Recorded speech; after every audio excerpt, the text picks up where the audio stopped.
వినాయక చవితి, నవరాత్రులు అలాగే మిలాద్ ఉన్ నబీ పండుగలు ఉన్న నేపథ్యంలో ఎలాంటి అవాంఛనీయ సంఘటనలు జరగకుండా ప్రశాంత వాతావరణంలో శాంతియుతంగా జరుపుకోవాలని యాదగిరిగుట్ట ఏసీపీ శ్రీనివాస్ నాయుడు కోరారు. ఇక ఆలేరు మండల ప్రజా పరిషత్ కార్యాలయంలో తదితర శాఖల అధికారులు, ప్రజాప్రతినిధులు, మత పెద్దలు, గణేష్ మండప నిర్వాహకులతో సమావేశం జరిగింది.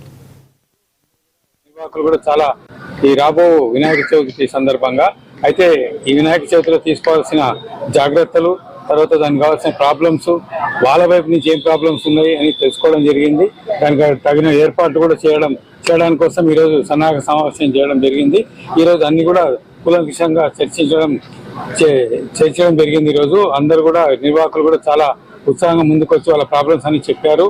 తర్వాత మైనార్టీ సోదరులు కూడా వాళ్ళు కూడా మంచి సహకరించి ఒక మంచి వాతావరణాన్ని కల్పిస్తామని చెప్పారు. అదేవిధంగా మన అధికారులు కూడా ఎవరెవరు ఏమేమి చేయాలనే దాన్ని ఈరోజు డివైడ్ చేసుకున్నాం. అదే దాంట్లో ఫాలో అవుతాం.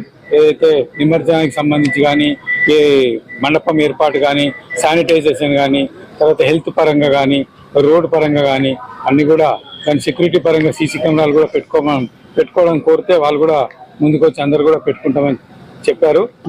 డీజే అనేది లేదండి, డీజేకి పర్మిషన్ లేదు.